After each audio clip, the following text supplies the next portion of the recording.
Hello friends, आप सबका स्वागत है आपके अपने यूट्यूब चैनल एग्जाम लवर पर। और हम पढ़ रहे हैं आधुनिक भारत का इतिहास। तो इसके अंतर्गत हमारा जो टॉपिक चल रहा है वो है जो आंग्ल मैसूर युद्ध हुए थे उसके बारे में। तो देखिए, जो आंग्ल मैसूर युद्ध है इनके बारे में मैंने आपको बताया था कि ये जो युद्ध है ये 4 लड़े गए थे। इसके अंदर से हम जो प्रथम युद्ध और जो दूसरा युद्ध था उसके बारे में डिटेल से पढ़ चुके हैं। इससे पहले का जो हमारा वीडियो है, इससे पहले की जो क्लास है, देखिए उसको हमने कहाँ समाप्त किया था, जो दूसरा जो आंग्ल मैसूर युद्ध है वहाँ पर। तो इस युद्ध के अंतर्गत हमने देखा था कि किस प्रकार से जो मैसूर का शासक है हैदर अली, उसकी देखिए पोर्टो नोवा का युद्ध जो कि दूसरे आंग्ल मैसूर युद्ध के दौरान लड़ा गया था। तो उस युद्ध के दौरान क्या था, हैदर अली बुरी तरह से घायल हो गया था और उसकी क्या हो जाती है, मृत्यु हो जाती है। उसके बाद देखिए जो उसका बेटा था जिसका कि नाम क्या था, टीपू सुल्तान, उसने इस युद्ध को जारी रखा। देखिए वो एक नया नया शासक बना था मैसूर का, उसके लिए इस समय आवश्यक ये नहीं था कि युद्ध किया जाए अंग्रेजों के साथ, उसको अपना देखिए साम्राज्य को भी संभालना था। तो इसके चलते क्या हुआ था कि अंग्रेजों के साथ उसकी संधि हो जाती है, जिसको कि हम मंगलौर की संधि के नाम से जानते हैं, जो कि कब हुई थी, 1784 ईस्वी के अंदर हुई थी। इसके बाद देखिए आज की क्लास में हम पढ़ेंगे पूरा टीपू सुल्तान के बारे में पढ़ेंगे। उसके बाद जो 2 युद्ध बचे हुए हैं, तीसरा आंग्ल मैसूर युद्ध और चौथा आंग्ल मैसूर युद्ध, इसके बारे में डिटेल से पढ़ेंगे। तो चलिए स्टार्ट करते हैं आज की क्लास और पढ़ते हैं टीपू सुल्तान के बारे में। तो देखिए टीपू सुल्तान का जो वास्तविक नाम था, तो उसका वास्तविक नाम क्या था, फतेह अली टीपू उसका वास्तविक नाम था, लेकिन इसको शॉर्टकट में टीपू सुल्तान के नाम से जाना जाता है। और जो टीपू सुल्तान है वो काफ़ी वीर शासक था, महान शासक था। और उनका जो पिता है हैदर अली, उन्होंने देखिए टीपू सुल्तान की वीरता के कारण ही जो टीपू सुल्तान है उसको क्या उपाधि दी थी, शेर ए मैसूर के नाम से कहा जाता है। तो देखिए आज भी जो टीपू सुल्तान है उनको मैसूर के शेर के नाम से जाना जाता है। और दूसरे विश्व जो दूसरा आंग्ल मैसूर युद्ध हुआ था, इसके अंदर देखिए जो हैदर अली है उसने अंग्रेजों के खिलाफ कड़ा लोहा लिया था। इस युद्ध में जो उनका बेटा था टीपू सुल्तान, वो भी इस युद्ध के अंदर शामिल था। अभी अभी मैंने आपको बताया कि जो दूसरा अंग्रेज मैसूर संघर्ष हुआ था, इसके अंतर्गत देखिए एक युद्ध लड़ा गया था जिसको कि पोर्टो नोवा का युद्ध कहा जाता है। तो इस युद्ध में क्या हुआ था कि जो हैदर अली है उसकी मृत्यु हो गई थी। उसके बाद में जो इसका बेटा था टीपू सुल्तान, वो मैसूर का शासक बना था। और देखिए जो ये टीपू सुल्तान है विज्ञान और प्रौद्योगिकी का संरक्षक था। ये खुद अपने आप में एक बहुत बड़ा वैज्ञानिक था। ये माना जाता है कि भारत के अंदर जो रॉकेट प्रणाली है उसका विकास इन्हीं ने किया था। ठीक है, जन्मदाता माना जाता है इसको, किसका, जो रॉकेट तकनीक होती है भारत के अंदर उसका इनको जनक माना जाता है। और देखिए जो हमारे पूर्व राष्ट्रपति हैं स्वर्गीय एपीजे अब्दुल कलाम, तो अब्दुल कलाम ने टीपू सुल्तान को क्या माना है कि विश्व के ये क्या थे, पहले रॉकेट के आविष्कारक थे। ठीक है, तो ये किसने माना है, एपीजे अब्दुल कलाम ने। अगर बात करें देखिए टीपू सुल्तान की, तो हैदर अली की मृत्यु के बाद इन्होंने जब शासन संभाला था तो ये देखिए एक पढ़े लिखे और योग्य शासक थे। इसके अलावा माना जाता है कि ये कई भाषाओं के ज्ञाता भी थे। भारतीय भाषा ही नहीं, कई प्रकार की विदेशी भाषाओं को भी अच्छी तरह से जानते थे। जैसे कि अगर एग्जाम्पल की बात करें तो अरबी हो गई, फारसी है, उर्दू है, कन्नड़ है इत्यादि। इसके अलावा भी बहुत सारी अन्य भाषाएं हैं जो कि जिनमें कि टीपू सुल्तान जो है माहिर माने जाते हैं। और देखिए हैदर अली की अगर बात करें तो इन्होंने किसी भी प्रकार की कोई उपाधि धारण नहीं की थी जब ये मैसूर के शासक बने थे। लेकिन इनकी मृत्यु के बाद अगर बात करें टीपू सुल्तान जो कि मैसूर का शासक बना था, तो देखिए उसने क्या किया था, 1787 ईस्वी के अंदर एक उपाधि धारण की थी, बादशाह की उपाधि। अपने आप को बादशाह कहलवाया था, बादशाह की उपाधि इसने धारण की थी। और बादशाह बनने के बाद क्या किया था टीपू सुल्तान ने, अपने नाम के सिक्के भी चलवाए थे। उसके अलावा बात करें देखिए जो सिक्के थे उसके ऊपर जो हिंदू देवी देवता हैं उनकी आकृति भी बनवाई थी। देखिए जो साम्राज्यवादी लेखक हैं जैसे कि अंग्रेज हो गए, तो इनका मानना था कि ये जो टीपू सुल्तान है हिंदुओं के प्रति क्या था, कट्टर था। लेकिन ऐसा देखिए कुछ भी नहीं था। कई जगह पढ़ने पर हमें पता चलता है कि इन्होंने कई हिंदू मंदिरों का भी क्या करवाया था, पुनरुद्धार का कार्य किया था। और उसके अलावा नए नए मंदिरों का निर्माण भी करवाया था। तो ये कहना गलत होगा कि हिंदुओं के प्रति क्या थी, इनकी कट्टर नीति रही होगी। इसके अलावा देखिए इन्होंने क्या किया था कि उस समय के अंदर जो साल यानी कि वर्ष और महीनों के नाम है वो हिंदी के अंदर चलते थे। तो टीपू सुल्तान ने क्या किया था शासक बनने के बाद कि हिंदी की जगह पर यहाँ पर जो अरबी भाषा है उसका प्रयोग करना प्रारंभ करवा दिया था। इसके अलावा देखिए प्रशासन में सुधार और इसके अलावा जो सामान्य समाज के लिए इन्होंने कई प्रकार के सुधार किए थे टीपू सुल्तान ने। अब ये टीपू सुल्तान है, देखिए इन्होंने देखा कि यहाँ पर जो भारत है, यहाँ पर कई विदेशी कंपनियाँ जो है व्यापार कर रही है। यहाँ पर ब्रिटिश भी हैं, फ्रांसीसी भी हैं, डच भी, पुर्तगालियों, यहाँ इन सब ने व्यापार किया था। तो टीपू सुल्तान ने क्या किया था कि जैसे इसने खुद डायरेक्ट यानी कि अपनी कंपनी वगैरह की स्थापना भी की थी, उसके अलावा विदेशों के साथ इसने डायरेक्ट जो है व्यापार की स्थापना भी की थी, डायरेक्ट व्यापार प्रारंभ किया था। इसके अलावा देखिए अगर बात करें अन्य इसने क्या क्या कार्य किए थे टीपू सुल्तान ने, तो मैसूर राज्य के अंदर सबसे पहले रेशम का उत्पादन करवाना भी प्रारंभ किया था। मैसूर के अंदर क्या था, अब रेशम का उत्पादन प्रारंभ होने लगा था टीपू सुल्तान के समय काल से। इसके अलावा अगर बात करें, टीपू सुल्तान जो था वो फ्रांस की क्रांति से पूरी तरह से प्रभावित था। अगर देखिए फ्रांस की क्रांति की बात की जाए तो ये कब हुई थी, 1789 की बात है, 1789 की। तो ये जो फ्रांस की क्रांति हुई थी उससे क्या था, ये प्रभावित था। और फ्रांस की क्रांति के बारे में आप लोग जानते हैं, इसका देखिए जो आदर्श वाक्य था वो क्या था, स्वतंत्रता, समानता और बंधुत्व। तो ये जो टीपू सुल्तान है वो भी इन तीन जो शब्द है इनके ऊपर काफ़ी विश्वास रखता था। इससे वो पूरी तरह से क्या था, प्रभावित था फ्रांस की क्रांति से।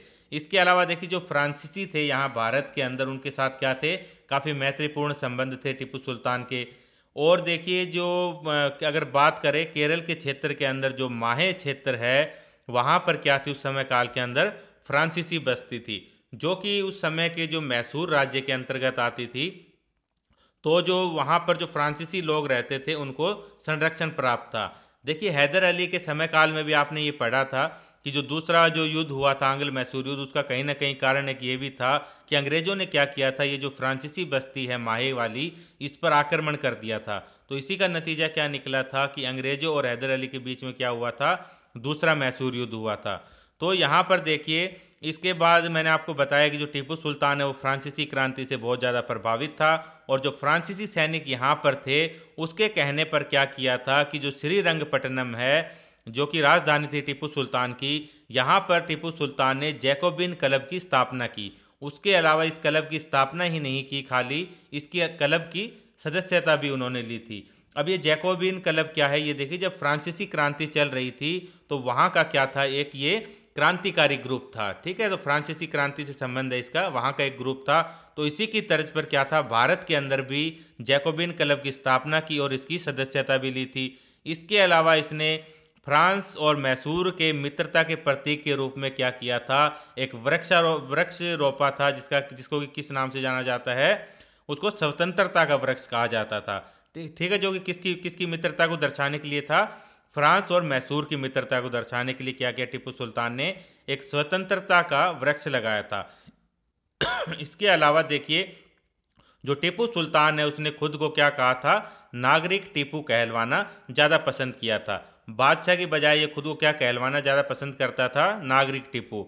इसके अलावा देखिए अगर बात करें, जैसे आजकल की व्यवस्था होती है कि भारत के अन्य देशों में क्या है, दूतावास है, वहाँ पर एम्बेसडर रहते हैं, राजदूत रहते हैं। तो इसी प्रकार की देखिए जो कार्रवाई है वो टीपू सुल्तान ने सर्वप्रथम प्रारंभ की थी भारत के अंदर। इसलिए टीपू सुल्तान ने क्या किया था, जो विश्व के जो अन्य देश हैं वहाँ पर क्या किया था, अपने दूतावास की स्थापना की थी और वहाँ पर इसने अपने दूत वगैरह भी भेजे थे। इंपॉर्टेंट क्वेश्चन है, कई बार आ चुका है कि जो देखिए विदेश के अंदर भारत की तरफ से सर्वप्रथम किसने दूतावास की स्थापना की और अपने दूत भेजे थे, तो वो टीपू सुल्तान ने भेजे थे।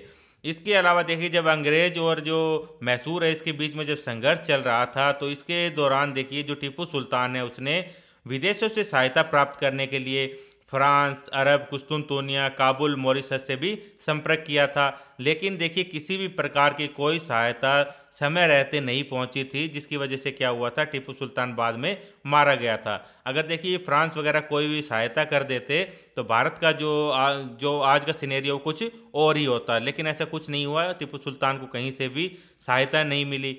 इसके अलावा देखिए सामाजिक कार्य की अगर बात करें टीपू सुल्तान ने, तो इसने क्या किया था, जो जमींदारी प्रथा थी उसको समाप्त कर दिया था। यानी कि किसानों से देखिए जो कर वगैरह वसूला जाता था, तो यहाँ पर क्या थे, बड़े बड़े जमींदार हुआ करते थे। तो वो क्या करते थे, अपनी भूमि जो है वो गरीब किसानों को, जो भूमिहीन किसान है उनको फसल को यानी कि उगाने के लिए दे दिया करते थे, और बाद में एक जैसे बड़ा हिस्सा है वो रख लिया करते थे। तो इसने क्या किया, टीपू सुल्तान ने ये जो जमींदारी प्रथा थी इसको समाप्त कर दिया था, और कर वगैरह के लिए क्या किया था कि किसी प्रकार का कोई बिचौलिया नहीं होगा, जो प्रशासन है वो सीधा क्या करेगा, किसानों के साथ संपर्क करेगा और उनसे उचित मूल्य का क्या लिया जाएगा, कर लिया जाएगा। इसके अलावा देखिए पोलीगारों के पैतृक अधिकारों को समाप्त कर दिया। अब पोलीगार यानी कि जो जमींदार होते थे उनको पोलीगार कहा गया है, तो पोलीगारों के जो भी पैतृक अधिकार होते थे उनको समाप्त कर दिया। यानी कि अगर किसी का पिता देखिए जमींदार है तो क्या होता था, जो उसका बेटा है वो सारी ज़मीन उसकी, और दोबारा से क्या होता था, वो जमींदार बन जाता था। तो टीपू सुल्तान ने यही किया था कि देखिए जमींदारी प्रथा को भी समाप्त किया।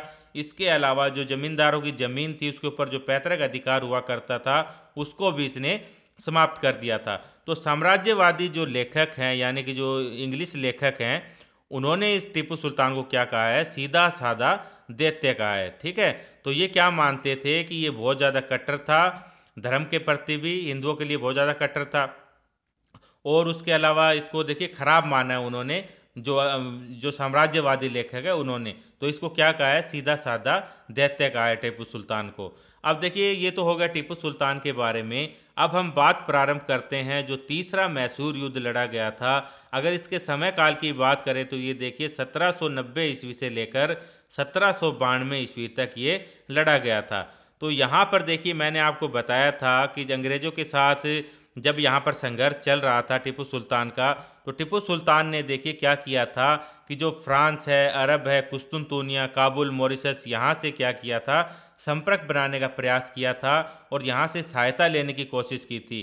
तो अंग्रेज़ों ने क्या किया था कि इसी को ही बहाना बना लिया था कि जो टीपू सुल्तान इसने क्या किया है, फ्रांस से गुप्त समझौता किया है, ठीक है, अंग्रेज़ों के विरुद्ध।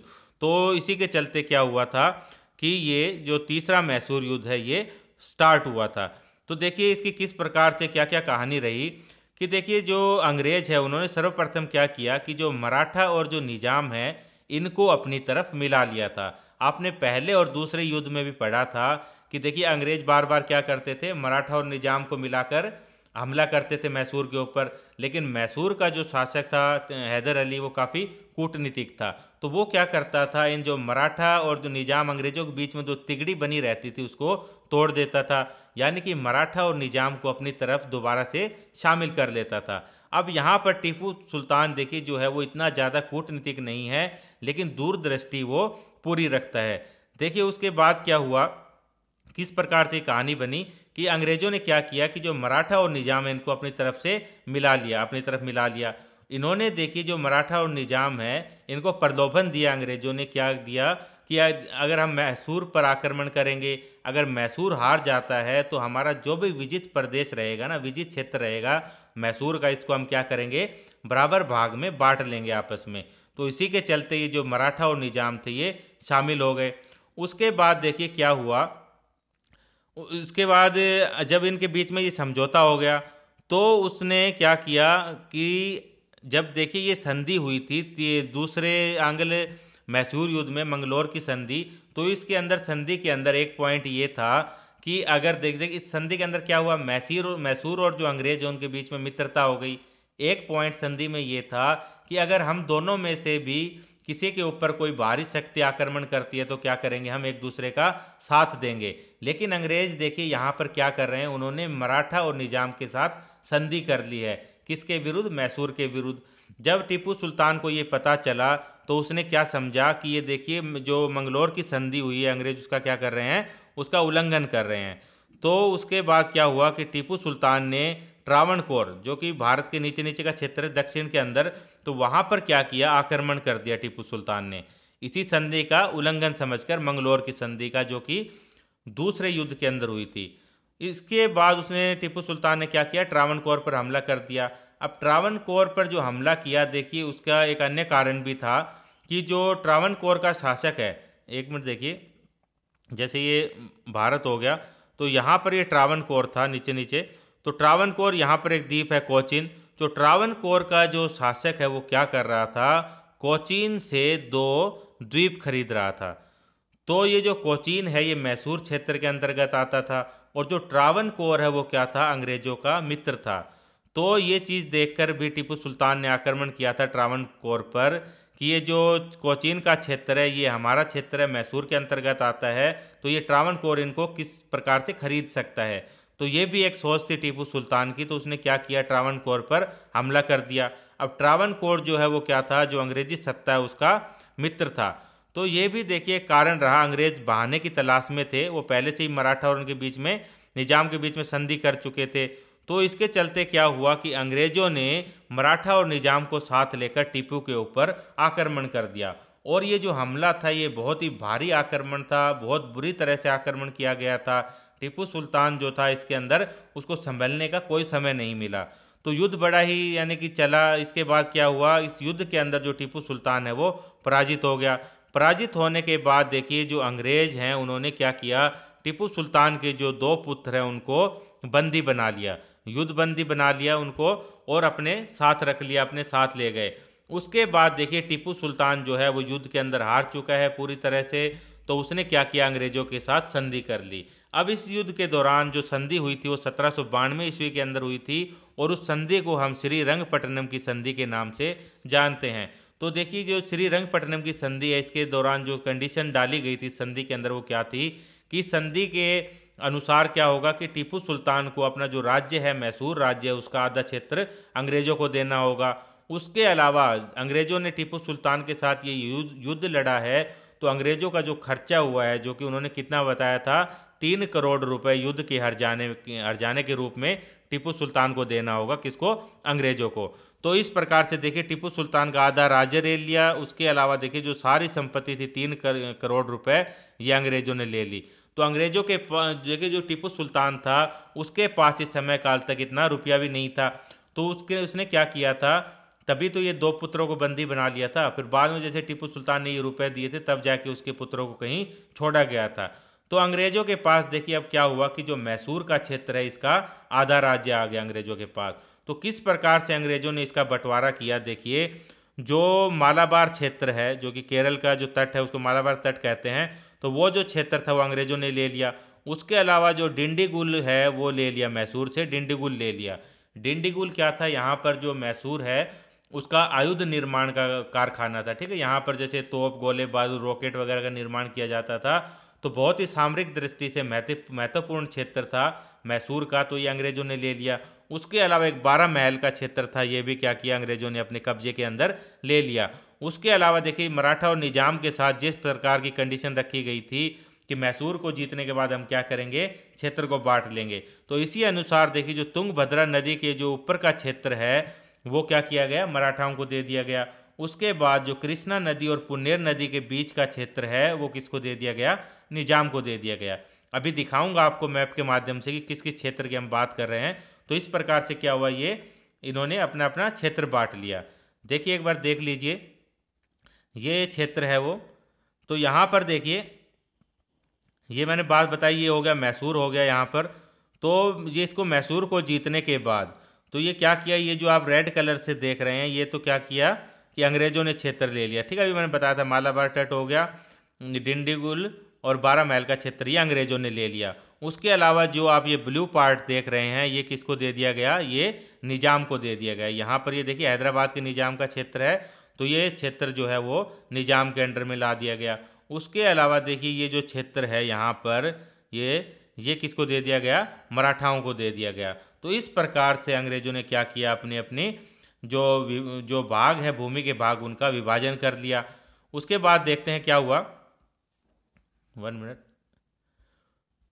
इसके बाद इन्होंने ये अपने क्षेत्र विभाजित कर लिए। इसके बाद देखिए जो लॉर्ड कॉर्नवालिस है, जो कि उस समय क्या था, भारत का गवर्नर, बंगाल का गवर्नर जनरल था, तो उसने एक बात कही है कि अपने मित्रों को बिना शक्तिशाली बनाए मैंने अपने दुश्मन को कुचल दिया। ये कथन किसका था, पूछ लिया जाता है, लॉर्ड कॉर्नवालिस का है। तो यहाँ पर मित्र की यानी कि मतलब क्या हुआ कि मराठा और निजाम, तो देखिए इनको क्या किया, अधिक शक्तिशाली भी नहीं होने दिया, इनको कोई ऐसा क्षेत्र भी नहीं दिया जिससे कि इनकी शक्ति का विस्तार होता, तो इनको इतना शक्तिशाली भी नहीं बनाया। उसके अलावा जो इसका दुश्मन था यानी कि मैसूर, उसको क्या किया, कुचल दिया। ये कथन किसने कहा था, लॉर्ड कॉर्नवालिस ने। देखिए जो तीसरा जो आंग्ल मैसूर युद्ध हुआ था, ये देखिए कौन था उस समय के अंदर, जो गवर्नर जनरल था वो कौन था, लॉर्ड कॉर्नवालिस ही था। इस युद्ध के बाद क्या हुआ कि देखिए टीपू सुल्तान की जो शक्ति थी वो पूरी तरह से छिन भिन्न हो गई थी। टीपू सुल्तान का देखिए साम्राज्य भी थोड़ा सा रह गया, उसके अलावा इतनी कोई शक्ति भी नहीं थी उसके पास।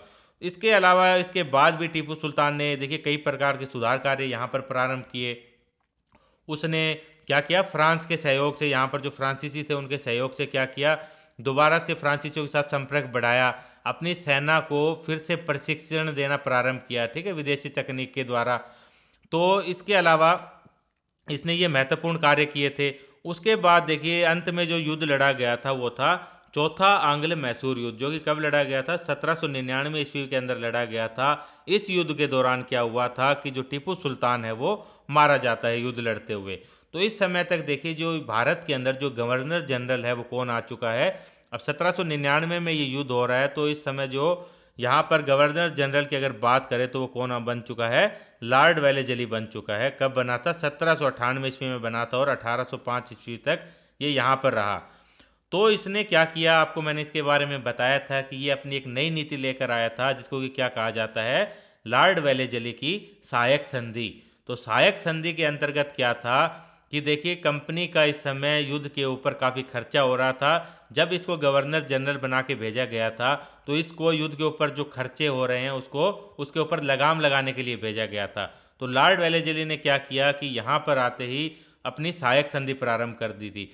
तो इसके अंतर्गत क्या किया जाता था कि ये देखिए जो संबंधित राज्य है जिसके साथ की सहायक संधि करनी होती थी, तो उसको जैसे पत्र भेजा कि हम आपके साथ कोई किसी भी प्रकार का कोई युद्ध नहीं लड़ना चाहते, आप क्या करो भाई, सीधी सीधी अंग्रेजों की अधीनता स्वीकार कर लो। अगर कोई राज्य इनकी अधीनता स्वीकार कर लेता था तो उसको क्या करना होता था, अपनी सेना तो भंग कर देनी होती थी। उसके अलावा देखिए उसको अंग्रेजी सेना रखनी होती थी, और अंग्रेजी सेना को जो भी वेतन वगैरह जो देना होता था, वो जो भी खर्चा होता था सेना के ऊपर, वो संबंधित राज्य ही करता था। अगर राज्य इतना खर्चा देने में सक्षम नहीं है सेना को, तो वो कोई भी प्रदेश वगैरह क्या कर सकता था, क्षेत्र अंग्रेजों को दे सकता था। वहाँ से राजस्व वसूली करने के बाद जो अंग्रेज है उस सेना का मेंटेनेंस चला सकते थे। तो ये कंडीशन रखी गई थी। उसके अलावा जो जो राज्य सहायक संधि स्वीकार करता था वहाँ पर एक अंग्रेज रेजिडेंस को नियुक्त कर दिया जाता था। तो वो क्या करता था, वहाँ की जो भी आंतरिक नीतियाँ थी या जो भी विदेश नीति है कि अन्य किन किन क्षेत्रों के साथ संधियाँ करनी है, किन के साथ युद्ध करना है, तो वो सब देखा करता था कौन, जो अंग्रेजी रेजिडेंस वहाँ पर रहा करता था। तो इस सब से क्या था कि जो क्षेत्र सहायक संधि स्वीकार करता था तो वो पूरी तरह से अंग्रेजों के कब्जे में आ जाता था। अब लॉर्ड वेलेजली आ चुका है 1798 ईस्वी में, उसने अपनी नीति चला दी यहाँ पर सहायक संधि की। तो इसके अंतर्गत उसने क्या किया कि सबसे पहले जो हैदराबाद है जहाँ पर कि निजाम है, तो उसको सहायक संधि का प्रस्ताव भेजा। तो जो हैदराबाद है उसने 1799 ईस्वी के अंदर सबसे पहले लॉर्ड वेलेजली की जो सहायक संधि है वो स्वीकार कर ली थी। क्वेश्चन पूछा जाता है, लॉर्ड वेलेजली की सहायक संधि स्वीकार करने वाला पहला भारतीय राज्य कौन था, तो वो हैदराबाद था। तो हैदराबाद इस प्रकार से देखिए पूरी तरह से क्या हुआ, अंग्रेजों के साथ शामिल हो गया। उसके बाद इन्होंने प्रस्ताव भेजा लॉर्ड वेलेजली ने, किसको, जो मैसूर का शासक है टीपू सुल्तान। तो टीपू सुल्तान के पास देखिए जब ये ऑफर आया सहायक संधि स्वीकार करने का, तो टीपू सुल्तान ने क्या किया, इसको पूरी तरह से मना कर दिया, इनकार कर दिया सहायक संधि से। तो इनकार करने का ही नतीजा क्या था कि अंग्रेजों और मैसूर के बीच में एक बार फिर से संघर्ष हुआ, जिसे कि हम चौथा आंग्ल मैसूर युद्ध के नाम से जानते हैं। तो इस युद्ध में ही क्या हुआ था कि जो टीपू सुल्तान है, देखिए धोखे से, यानी कि टीपू सुल्तान के जो भी उसके देखिए संबंधित जो सेना के जो भी लोग थे, उसमें से क्या किया था, अंग्रेजों ने कुछ लोगों को अपनी तरफ से मिला लिया था, अपनी तरफ मिला लिया था।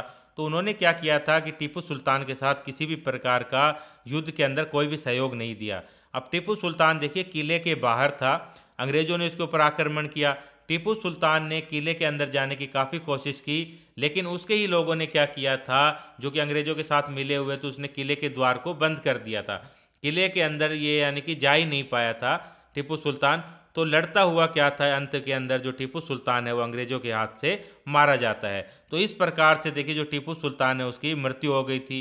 अब टीपू सुल्तान की मृत्यु होने के बाद क्या हुआ कि टीपू सुल्तान के देखिए परिवार के अंदर जो भी सदस्य बचे थे उनको क्या हुआ कि पेंशन दे दी गई और उनको वेल्लोर के अंदर भेज दिया गया। यहाँ पर नहीं रहने दिया उनको, ठीक है। श्रीरंगपट्टनम में कहाँ भेज दिया? वेल्लोर भेज दिया।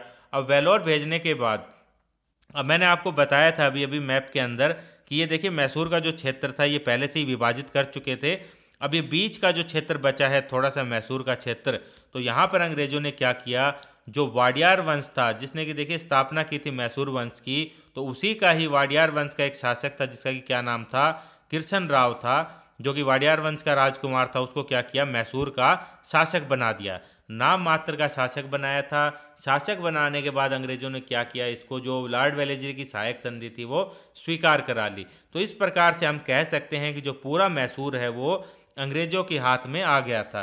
तो इस प्रकार से देखिए ये मैसूर का टॉपिक था। इस प्रकार से मैसूर जो है उसका अंत हो गया। मैसूर जो है पूरी तरह से क्या हुआ, अंग्रेजों के कब्जे के अंदर आ गया था। तो फ्रेंड्स ये थी आज की हमारी क्लास। तो ये देखिए किस प्रकार से अंग्रेजों ने यहाँ पर मैसूर को हथियाया था पूरा।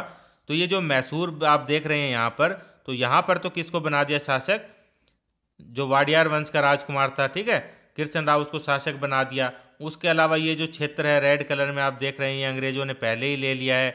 उसके अलावा देखिए जो रेड आप ये क्षेत्र देख रहे हैं ये वाला, तो ये क्या है, ये भी अंग्रेजों के अधीन आने वाले प्रांत है उस समय काल के अंदर, ठीक है, जिन्होंने की सहायक संधि वगैरह स्वीकार कर ली थी। ये क्षेत्र उनको दे दिया निजाम को, ये मराठाओं के पास हो गया। ये मैसूर भी इनडायरेक्टली इनके पास ही, अंग्रेजों के पास ही। और इसके बाद आपने पढ़ चुके हैं कि जो आंग्ल मराठा युद्ध हुए थे उनके बारे में, कि किस प्रकार से बाद के अंदर ये जो मराठा वाला क्षेत्र अंग्रेजों ने ये भी पूरा अपने कब्जे के अंदर ले लिया था। तो देखिए किस प्रकार से ये पूरा जो क्षेत्र है बंगाल के अंदर पहले से ही अंग्रेजों का आधिपत्य था। उसके बाद ये जो मराठा क्षेत्र आप देख रहे हैं पूरा इसको अपने अंडर में ले लिया। और ये 1798 ईस्वी में सहायक संधि के द्वारा ये भी अंग्रेजों के अधिकार में आ चुका है। ये कहने का मतलब पूरा जो भी दक्षिण का क्षेत्र है ये पूरी तरह से अंग्रेजों के अधिकार में आ चुका है, ठीक है। तो ये अंग्रेजों की नीति थी, विस्तारवादी नीति, इस प्रकार से उन्होंने विस्तार किया। तो फ्रेंड्स ये थी आज की हमारी क्लास। इसके बाद देखिए वैसे जो टॉपिक आता है वो आंग्ल मराठा युद्ध का होता है, जो कि हम पहले ही डिस्कस कर चुके हैं। कल की जो हमारी वीडियो रहेगी वो लॉर्ड वेलेस्ली की सहायक संधि के बारे में रहेगी। इसको हम डिटेल से देखेंगे कि किस ये संधि क्या थी, इसके तहत राज्यों को क्या क्या करना होता था और कौन कौन से ऐसे राज्य थे जिन्होंने की लॉर्ड वेलेस्ली की सहायक संधि को अपना लिया था। तो फ्रेंड्स अगर आपको वीडियो पसंद आता है तो आप इसको ज़रूर से लाइक करें, चैनल को सब्सक्राइब करें, और अगर आप अपने मित्रों के पास इसको शेयर कर सकते हैं तो वो भी ज़रूर करें। तो थैंक यू फ्रेंड्स, मिलते हैं नेक्स्ट क्लास में जल्दी।